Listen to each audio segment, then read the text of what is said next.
신약성경 갈라디아서 3장 15절부터 22절의 말씀, 우리 찾아서 같이 봉독하겠습니다. 신약성경 갈라디아서 3장 15절부터 22절입니다. 15절 말씀도 같이 읽죠. 시작. 형제들아, 내가 사람의 예대로 말하노니 사람의 언약이라도 정한 후에는 아무도 폐하거나 더하거나 하지 못하느니라. 이 약속들은 아브라함과 그 자손에게 말씀하신 것인데 여럿을 가리켜 그 자손들이라 하지 아니하시고 오직 한 사람을 가리켜 네 자손이라 하셨으니 곧 그리스도라. 내가 이것을 말하노니 하나님께서 미리 정하신 언약을 430년 후에 생긴 율법이 폐기하지 못하고 그 약속을 헛되게 하지 못하리라. 만일 그 유업이 율법에서 난 것이면 약속에서 난 것이 아니니라. 그러나 하나님이 약속으로 말미암아 아브라함에게 주신 것이라. 그런즉 율법은 무엇이냐? 범법함으로 더하여진 것이라. 천사들을 통하여 한 중보자의 손으로 베푸신 것인데 약속하신 자손이 오시기까지 있을 것이라. 그 중보자는 한편만 위한 자가 아니나 하나님은 한 분이시니라. 그러면 율법이 하나님의 약속들과 반대되는 것이냐? 결코 그럴 수 없느니라. 만일 능히 살게 하는 율법을 주셨더라면 의가 반드시 율법으로 말미암았으리라. 그러나 성경이 모든 것을 죄 아래에 가두었으니 이는 예수 그리스도를 믿음으로 말미암는 약속을 믿는 자들에게 주려 함이라. 아멘. 저와 여러분이 받은 구원이라는 것은요, 우리 인간의, 저와 여러분들의 어떤 사람의 공로와는 전혀 상관이 없이 십자가에 달리신 그리스도를 믿는 그 믿음으로 받게 되는 하나님의 선물임을 믿습니다.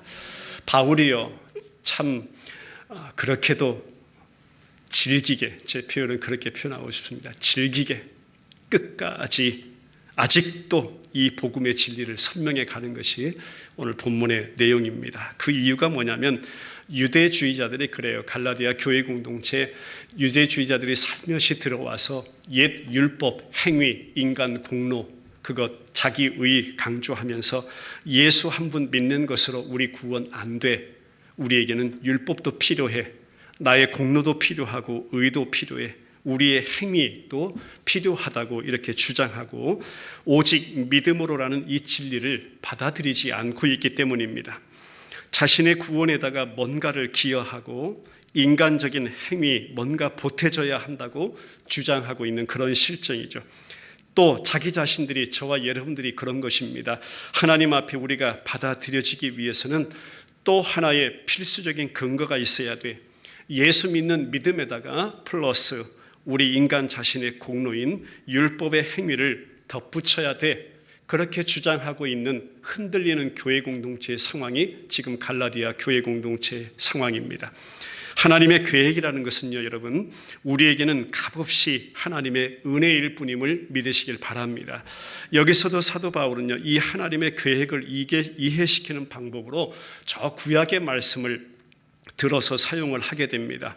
우리 역시요, 오늘 말씀 가운데 사도 바울이 펼쳐나가는 논증이나 그 말씀의 강력함을 느끼고 깨닫기 위해서 잠시 그 배경이 되는 역사와 신학적인 배경을 저는 알고 가기를 원합니다.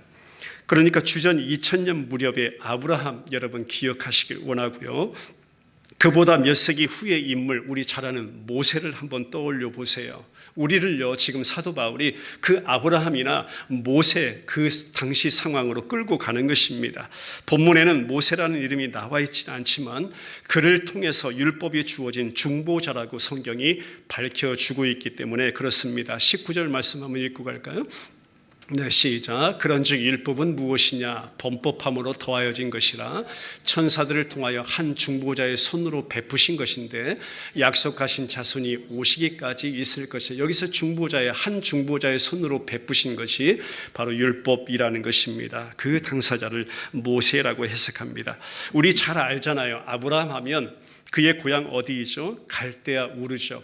그의 고향에서 하나님 불러내세요. 그리고 그에게 셀 수도 없는 많은 씨 주겠다, 자손 주겠다는 거죠. 그리고 땅도 주겠다. 그러니까 자손도 줄 거야. 땅도 줄 거야. 그의 자손 안에서 모든 족속이 또 다 복을 받을 것이야 라고 하나님은 뭐 하셨냐면 한번 따라해 보겠습니다. 약속하셨다. 아브라함과는 약속하셨습니다. 이 약속이요, 족장시대를 지내는 내내, 족장시대를 하면 아브라함부터 이어진 창세기 50장 마지막까지 이삭, 야곱, 요셉으로 이어지는 역사이죠. 이삭에게도 야곱에게도 계속 확인시켜 주십니다.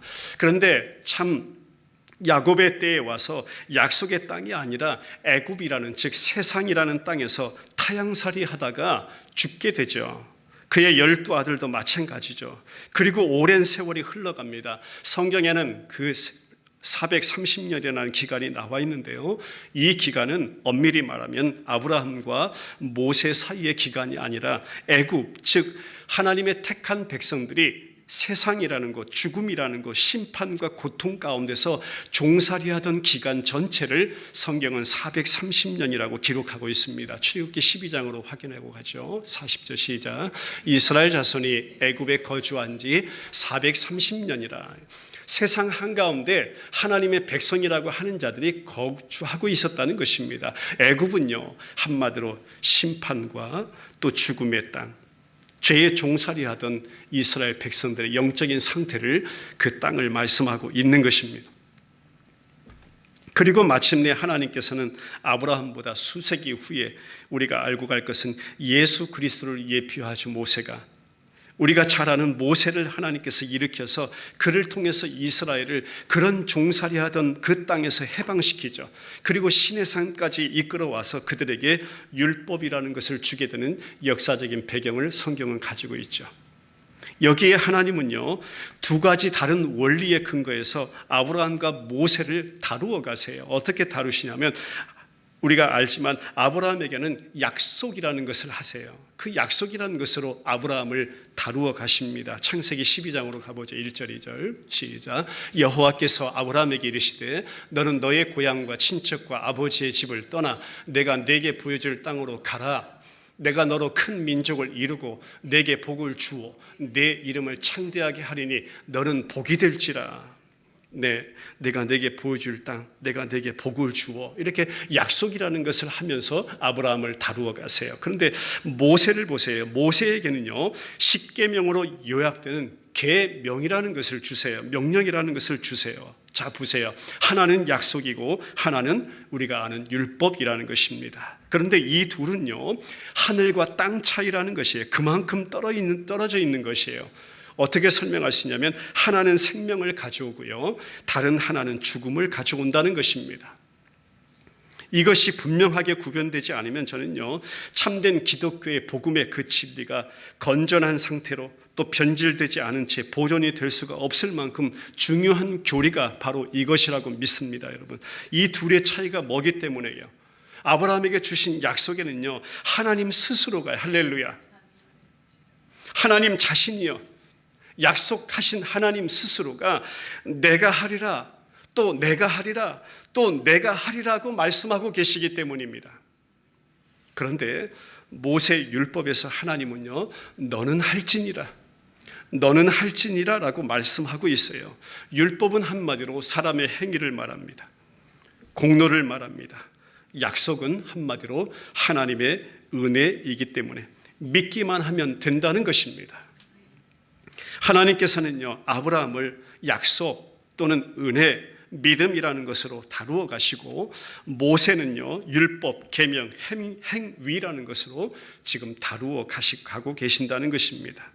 여기서 여러분, 오늘 사도 바울이 이끌어가는 결론이 뭐예요? 기독교라는 것은요, 무엇보다 먼저 모세의 종교가 아니라는 것입니다. 기독교는 아브라함의 종교입니다. 조금 더 설명드리죠. 기독교는 율법의 종교가 아니라는 것입니다. 그러니까 기독교는 약속의 종교라는 것입니다. 오늘날 그래요. 지금 now 이 시간 이 자리에 함께 예배하고 있는 저와 여러분들이 이 시간 그리스도인 성도들은요, 그 하나님 아버지께서 그렇게 오래전에 누구에게요? 아브라함에게 하신 그 약속을 지금 이 시간 예배하는 저와 여러분의 삶의 이 한 자리에서 그 약속을 누리며 살아가고 있다는 것이 은혜입니다. 할렐루야. 결코 동떨어진 것이 아니라는 것이에요. 그러면서 이 둘을 대조하면서도 이 둘의 관계를 참 잘 보여줘요. 이 둘 다 주신 분이 누구라는 거예요. 동일하게 똑같이 그분은 한 하나님 아버지심을 사도 바울이 오늘 밝혀주잖아요. 그분은 한 분 하나님이시다. 똑같은 분이시다. 그러니까 말씀을 읽다가 그러면 이것 어느 것 하나를 받아들이고 어느 것 하나를 멀리할 수도 없는 것이고 이것을 취하고 저것을 버릴 수도 없는 것이네요. 하나님 어떻게 해야 됩니까? 그런 질문 들어요. 그러면요, 분명히 성경은 이렇게 한 하나님이란 말씀하실 때는요, 오늘 또 사도 바울을 통해서 뭘 하나님께서는 꼭 말씀하려 하신다는 것입니다. 그거 깨달았으면 좋겠습니다. 그런 차원에서 15절부터 18절까지는요 이런 거예요. 율법이 하나님의 그 약속을 절대 폐할 수 없다. 또 19절부터 22절까지는요 율법이 하나님의 약속을 바꿀 수 없는 것으로 율법 그 자체가 오히려 하나님의 약속을 그대로 이루어냈음을 밝혀주는 것이다. 여기에 대한 역시 두 가지 자세한 대답을 사도 바울은 역설에 갑니다. 그 말씀이 15절입니다. 같이 읽죠. 시작. 형제들아, 내가 사람의 예대로 말하노니 사람의 언약이라도 정한 후에는 아무도 폐하거나 더하거나 하지 못하느니라 했습니다. 율법은 한번 따라해보죠. 하나님의 약속을 폐하지 못한다. 할렐루야. 그거 사도 바울이 지금 설명하는 것입니다. 대답해 주는 것이에요. 내가 일상생활이 우리가 살아가는 일상생활이 예를 한번 들어볼게. 여기 사람의 언약이라는 것은요 어떤 거냐면 인간의 약속을 말하고, 인간의 약속은 성경에서 어떻게도 번역되냐면 유언장이라는 개념을 함께 가지고 갑니다. 그러니까 17절에도 언약이라는 단어가 똑같이 나오는데 마찬가지입니다. 히브리서 말씀 한번 확인하고 넘어가죠. 9장 15절부터 17절 시작. 이로 말미암아 그는 새 언약의 중보자시니 이는 첫 언약 때의 범한 죄에서 속량하시려고 주구사 부르심을 입은 자로 하여금 영원한 기업의 약속을 얻게 하려 하심이라. 유언은 유언한 자가 죽어야 되느니 유언은 그 사람이 죽은 후에야 유효한즉 유언한 자가 살아있는 동안에는 효력이 없느니라 했습니다. 바울의 요점은 뭐냐면, 그러니까 인간 유언장에 표기된, 내가 사람의 예를 들 텐데 인간 유언장에 표기된 그 요청과 약속들은 절대 변경 불가한 것이야. 오히려 그 사람이 죽은 다음에 꼭 그것이 지켜져야 하는 것이 사람의 우리가 살아가는 일상생활에 인간 유언장이 그런 성격을 가지고 있지 않느냐. 당시 고대 헬라법을 말씀 가운데 적용하면서 그것 취소할 수도 없는 것 너희들이 잘 알지, 그런 거예요. 하물며 사람의 것도 그러한데 하나님의 약속이야말로, 하나님의 언약이야말로 훨씬 더 변경 불가한 것임에 분명하다. 이것은 신적인 약속이다라는 것이에요. 할렐루야. 하나님의 약속은 단지 육체적으로 혈통적으로 그 후손들에게 주시는 눈에 보이는 가나안 땅을 의미하지 않습니다. 여기서 씨의 복이나 땅의 복은요, 하나님이 우리들 보기에 만물이 지어지기도 전에 창세 전이라고 성경은 설명하죠. 하나님께서 택하여 부르신 주의 백성들에게 가져다 주시는 씨를 말하고 그 백성들 안에 결국 이루어내시는 하나님의 땅을 의미한다는 것입니다. 씨라는 것은요 성경에 단 한 분이에요. 생명의 씨 누구십니까? 오직 예수 그리스도. 내가 너희에게 참복음 줄 것이야, 참 진리 줄 것이야, 참빛 줄 것이야, 생명 줄 것이야, 예수 내가 너에게 허락할 것이야 라는 것이에요. 예수 그리스도를 예표하는 그림자임을 믿습니다. 땅이라는 것은요, 제자들이 묻잖아요. 예수님 하나님의 나라는 도대체 어디 있습니까? 여기 있습니까? 저기 있습니까? 야, 너희들 아직도 그걸 알지 못하니 하나님의 나라는 여기 있는 것이야 저기 있는 것이야 말하는 것 아니야. 하나님의 나라는 어디에 있어? 너희 안에 있잖아.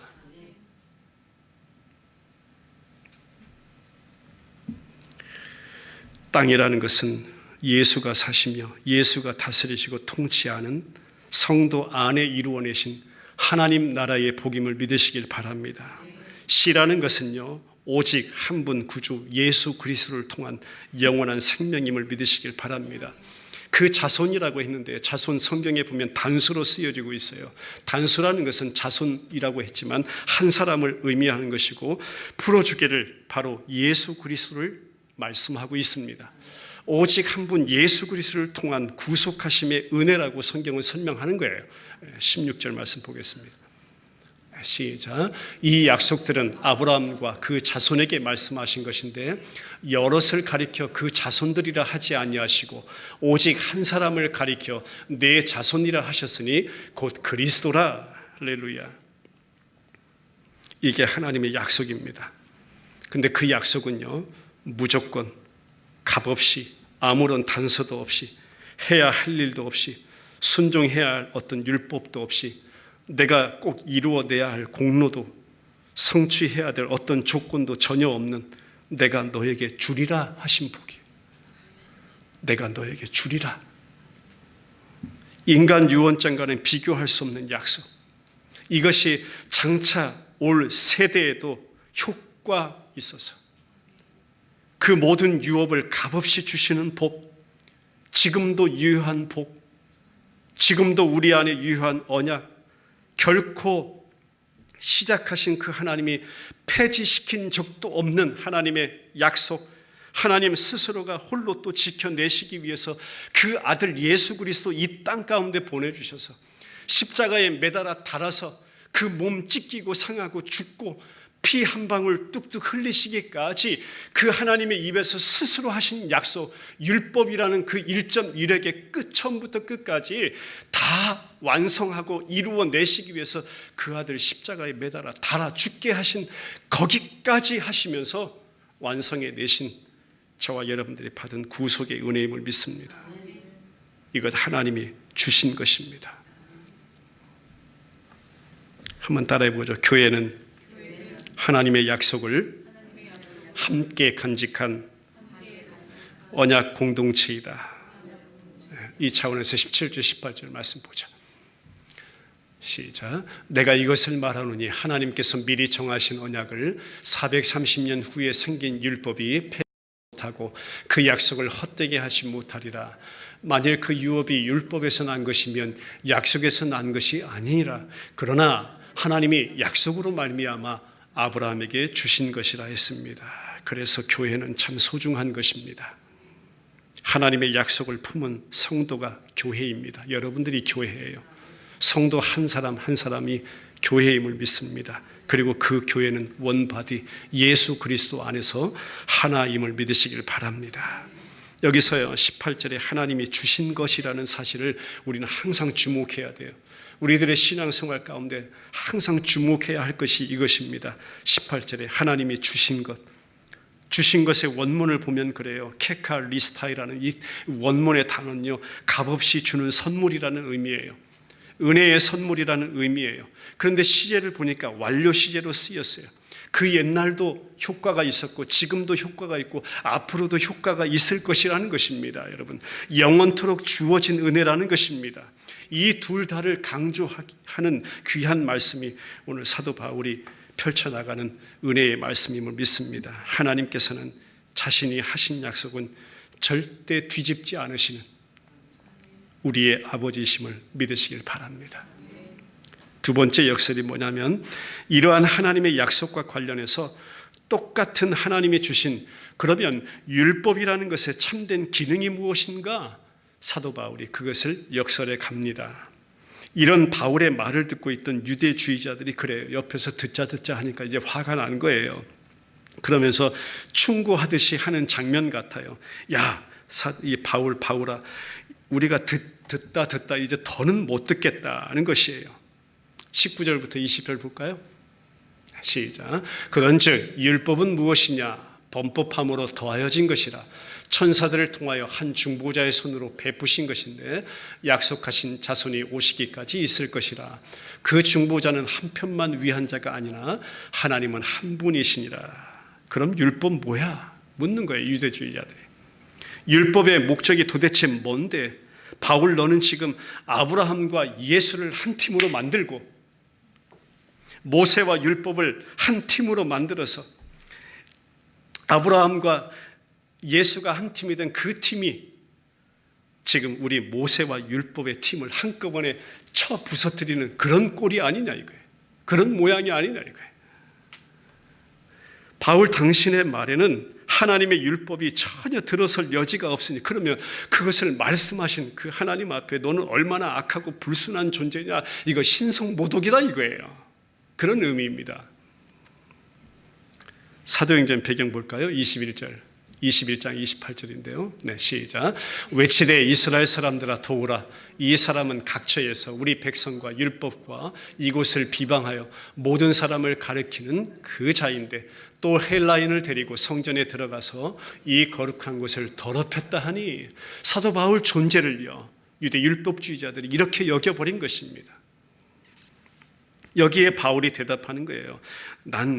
잘 들어라. 난 율법이 필요 없다고 주장하는 거 절대 아니야.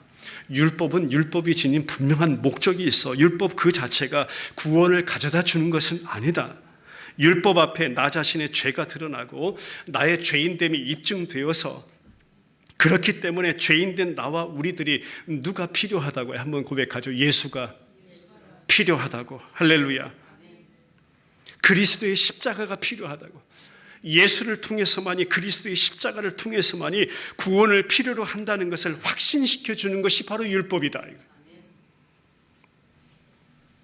사도 자신의 증거도 19절에 나왔죠.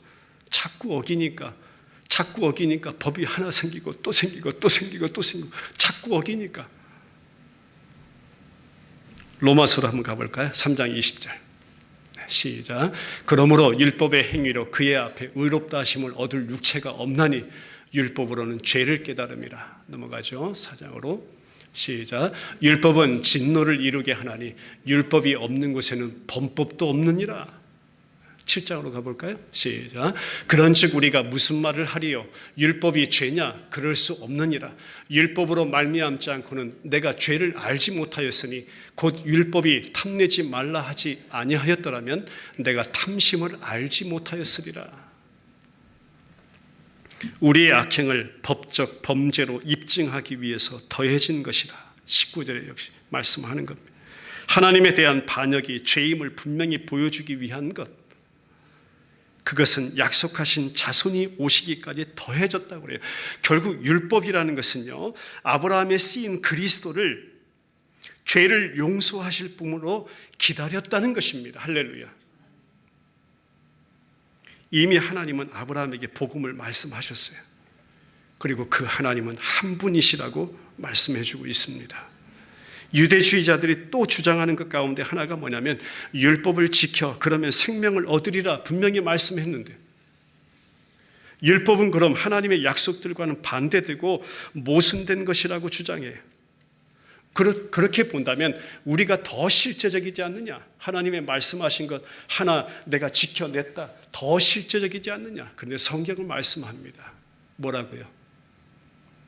지켜낸 자가 없다라고 말씀해요. 여기에 바울이 부인하면서 맞서는 것이 21절입니다. 21절 시작. 그러면 율법이 하나님의 약속들과 반대되는 것이냐? 결코 그럴 수 없느니라. 만일 능히 살게 하는 율법을 주셨더라면 의가 반드시 율법으로 말미암았으리라. 여러분, 의라는 것은요 절대 율법에서 나지 않았음을 우리는 알고 있습니다.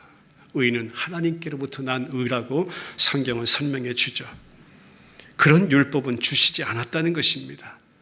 자, 현실로 눈을 돌려보아도 어느 누구도 하나님의 율법을 지킨 적이 없다. 그 앞에 우리 자신, 나 자신 세워보아라. 매일 죄인이다. 우리 마음뜻 정성 다해 하나님 사랑하지도 못하는 존재가 나다. 그렇다고 내 이웃을 내 이웃이라고 갈 것도 없습니다. 내 가족 하나도 사랑할 수도 없는 존재가 바로 내 모습이다.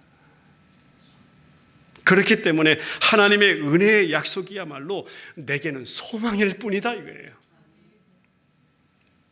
22절 말씀 읽고 가죠. 시작. 그러나 성경이 모든 것을 죄 아래에 가두었으니 이는 예수 그리스도를 믿음으로 말미암는 약속을 믿는 자들에게 주려 함이라. 모든 인간은 죄인이다 라고 성경은 또 말씀하고 있죠. 시편으로 가보겠습니다. 14편 3절 시작. 다 치우쳐 함께 더러운 자가 되고 선을 행하는 자가 없으니 하나도 없도다. 오직 예수 그리스도를 믿음으로 말미암는 그 약속을 믿는 자들에게 주려 함이라. 율법의 기능은 그러고 보니 사람을 더 나은 존재로 만드는 것이 절대 아니다. 오히려 나쁜 존재임을 드러내는 것이 율법이다. 그들의 죄를 보여주려 합니다. 알고 깨닫고 깨어지도록 하기 위함이다. 거기서 하나님의 은혜를 구하게 하려 합니다. 그러므로서 그 안에서 복된 생명의 정말 생명의 씨, 곧 예수 그리스도께 나오도록 하려는 것이다. 율법은 이 진리를 더욱 변할 수 없는 것으로 만들어주는 기능을 하는 것이다. 사도 바울의 설명이 그런 것입니다. 우리 하나님은 오늘도 저와 여러분들의 삶 속에도 일관된 하나님이심을 믿습니다. 그 하나님의 주권으로 그 은혜의 목적과 계획하심을 그 아들 예수 그리스도를 통해서 저와 여러분들의 삶에도 지금도 이루어 가고 계심을 믿으시길 바랍니다. 사도 바울 그러고 보니까 엄청나게 넓은 시야로요, 아브라함, 모세와 예수 그리스도를 함께 결합시키면서요, 불과 8개밖에 되지 않는 구절 속에 2000년이 넘는 세월들을 넘나들면서 그 복음의 진리를 지금 전하고 있는 것입니다. 구약의 전체를 하나의 산맥과도 같이 우리 가운데 제시해 주면서 그곳에 가장 높은 봉우리라고 치자면 아브라함과 모세인데, 또 그곳에 정말 높은 것, 가장 높은 것 표현하자면 에베레스트는 예수 그리스도다, 이렇게 확증해 주면서 하나님이 믿음의 조상 아브라함에게 하신 약속을 모세를 통해 확증해 주시고 예수 그리스도 안에서 성취하심을 다 보여주면서 구약과 신약은 하나인 하나님의 말씀이라는 사실을 확증해 주는 것입니다. 에베소서 1장 말씀 한 구절 더 읽겠습니다. 시작. 11절 시작. 모든 일을 그의 뜻의 결정대로 일하시는 이의 계획을 따라 우리가 예정을 입어 그 안에서 기업이 되었으니 할렐루야. 그래서 그 예수님을 나의 영원하신 기업, 생명보다 귀하다, 그렇게 찬송으로 고백하는 줄 믿습니다. 말씀 결론 맺고 기도하죠. 율법은요, 내가 나 자신의 존경을 받을 만하다고 하는 모든 모습을 발가벗기고 제거해 버리는 것이 율법의 기능임을 믿습니다. 하나님 아버지는 내가 죄인입니다를 깨닫게 하시는 그 일을 지금도 저와 여러분들 안에서 해 가시는 줄 믿습니다. 그리고 값진 진주 하나를 발견하게 하시는데요, 그 진주가 곧 예수 그리스도라는 사실을 발견하게 해주십니다. 복음의 진가가 도대체 무엇인가를 우리들 안에 깨닫게 하시는 그 일을 하나님은 하고 계신다는 것입니다. 칠흑같이 캄캄한 가운데서도요, 한 빛이 도대체 누구인가를 우리 안에 깨닫게 하시는 하나님, 그 빛이 곧 생명이자 전부임을 또 고백하게 하시는 하나님, 정작 죄와 심판이라는 그 흑암, 어두움 속에서 복음, 그것은 곧 환하게 빛을 발하게 만드시는 분이 살아계신 하나님이 오늘도 우리 안에서 하시는 일임을 믿으시길 바랍니다. 그것을 내 영혼의 소생함이라고 표현합니다. 예수 그리스도 안에서 그 은혜를 경험하게 하시죠. 때론 율법이라는 덩어리가 저에게도 마찬가지예요. 저도 예외는 아닙니다. 여러분들에게도 마찬가지예요. 율법이라는 한 덩어리가 내게는 상처로 다가올 때가 있어요. 하나님은 이것도 하고 저것도 하고 하라 하시는데 나는 그렇게 못하거든요. 나는 그렇게 못 살거든요. 실천도 못하거든요. 기도도 못하고요, 말씀도 못 읽고요, 예배도 가끔 빠지고요, 다른 사람 타인 내 부모도 내 형제도 사랑하지도 못하고요, 선행도 못하고 구제도 못하고 다 못하는 존재가 나요. 그러니까 그런 거 이것도 못하고 저것도 못하는 존재로 자꾸 상처가 돼요. 어쩔 때는 실패감도 경험해요. 나는 아무것도 아니구나, 그런 마음 들 때도 있어요. 내게 문제가 있나, 또 근심으로 다가올 때가 있어요. 율법이라는 덩어리가 그래요. 가시와 괴로움이 될 때도 있습니다. 그렇게 도전해 와요. 그 가운데 그 모든 것들을 싸맬 필요가 있음을 깨닫게 하시는 것이 하나님의 은혜임을 믿습니다. 율법이 나를 죄인으로 묶어 가두어야만 그 다 하나님이 하시는 일인데요, 율법이 나를 죄인으로 묶어 가두어야만 나는 그리스도께서 나를 자유케 하시기를 갈망하게 된다는 것이에요. 할렐루야. 예수 구하게 된다는 거예요. 예수 필요합니다 고백하게 된다는 거예요. 내게 예수가 전부입니다. 그래서 내게 예수가 필요해요. 이 놀라운 역설이 매일같이 경험되는 것이 저는 성도의 신앙생활이라고 믿습니다. 그것을 신학적인 용어로 십자가와 부활, 복음의 역사임을 믿습니다. 율법이라는 것이 우리를 정죄하고 날마다 죽여야, 할렐루야, 놀라운 역설이죠. 율법이라는 것이 나의 인간 육체를 의지하고 살아가는 나의 옛사람을 완전히 정죄하고 날마다 죽여야 비로소 우리는 칭의, 생명을 위해서 누구를 부르게 되기 때문이에요. 예수 그리스도를 부르게 되기 때문입니다. 예수를 바라보게 되기 때문입니다. 예수를 붙잡는 그 십자가 밑으로 나아가서 쉼을 얻게 되기 때문입니다. 한번 마지막으로 고백하죠. 예수 그리스도가 내게 필요합니다. 왜요? 그분은 모든 율법의 완성이시라고 성경이 말씀해 주고 있기 때문입니다. 율법을 통해 깨닫게 된 우리 죄의 깊이는요, 그리스도의 복음이 우리를 하늘로 올려준 은혜의 높이가 어떤 것인지를 깨닫게 해주는 것임을 믿습니다. 그래서 우리는요, 날마다 그 은혜를 사모하게 되는 것입니다. 모든 것이 하나님의 은혜입니다 라고 고백하게 되는 것입니다. 그 은혜를 사모하는 매일매일의 우리의 신앙생활 되시기를 간절히 소망합니다. 그랬으면 좋겠습니다. 같이 기도드리죠.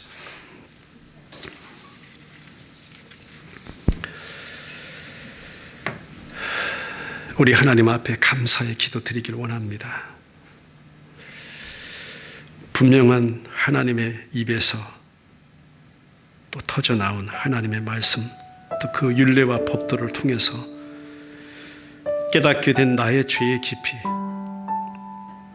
그러나 그 안에 동일하신 하나님께서 그 아들 예수 그리스도를 통한 그 복음의 진리를 통해서 우리를 또 하늘로 올려준 그 은혜의 높이가 더욱 깨닫게 하신 은혜임을 믿습니다.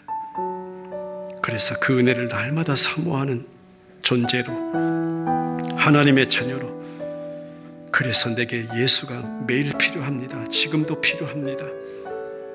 그 모든 율법의 완성이라 말씀하신 예수 붙잡게 하소서, 예수 안에 서게 하소서, 예수 안에 살게 하소서, 절실히 주님만 붙잡는 그 믿음의 자리를 매일 경험하게 하소서. 하나님, 그 자리로 우리를 붙잡아 이끌어 가시옵소서. 사모하며 소망하며 또 그 은혜를 감사하며 이 시간 조용한 목소리로 함께 같이 기도하는 시간 갖겠습니다. 하나님 감사합니다. 우리 안에 하나님, 갈라디아 교회 공동체 경험했던 영적인 모든 실태와 상황들이 오늘 우리에게도 경험이 됩니다. 세상 아버지 추구하고 붙잡고 구하는 것이 너무도 많아 아버지, 예수 외에 살아갈 수만 있을 것 같은 어리석은 우리들의 모습이 아버지 율법주의자들의 모습입니다. 나의 의 챙기기 바쁘고 나의 공로 내세우기를, 하나님 예수가 내 안에 하나님 아버지 그것으로 만족하지 못하는 우리 연약한 믿음을 하나님 용서하소서. 말씀으로 역사하신 아버지, 날마다 앞에 하나님 말씀 앞에 죄인됨이 드러나 그로 인해서 하나님 진정한 생명의 가치가 어떤 것임을 또 부르게 하시고 구하게 하시고 예수를 아버지 붙게 하시며 예수를 붙잡게 하시고, 예수가 내게 필요합니다. 지금도 필요합니다. 오늘도 필요합니다. 아버지, 복음의 진리를 깨닫는 그 자리로, 경험하는 그 자리로 우리를 날마다 이끌어 세우심이 하나님의 은혜임을 믿습니다. 그 은혜를 사모합니다. 날마다 사모하게 하소서. 우리 성도들 안에 예수 안에 아버지 이미 경험된 그 은혜의 높이가 어떤 것인지를 매일 하나님 경험해 가시도록 함께하여 주옵소서. 이 시대 모든 교회들이 하나님 진정 예수 회복시켜 주시고, 모든 사역자들 안에 예수 회복시켜 주시고, 우리 성도들 안에 예수 그리스도 회복시켜 주시옵소서. 하나님, 오늘도 함께 모여 예배한 우리 지체들 안에 오직 한 분 예수 그리스도를 통한 그 구속의 은혜가 어떤 것인지를 경험되게 하시고, 매일같이 그 은혜가 사모함이 되게 도와주시며, 주님 오시는 그날까지 그 은혜의 자리를 매일 체험해 갈 수 있도록 함께하여 주옵소서. 오늘도 주님께서 말씀하심을 따라 우리 몸된 교회 공동체 진정 그 은혜가 회복되기를 소원합니다. 이 땅에 세우신 하나님의 모든 교회들, 사역자들, 부르신 주의 성도들 안에 그 은혜가 회복되기를 소원합니다. 그 역사를 이루어 주시옵소서. 살아계신 예수 그리스도의 이름으로 기도드리옵나이다. 아멘.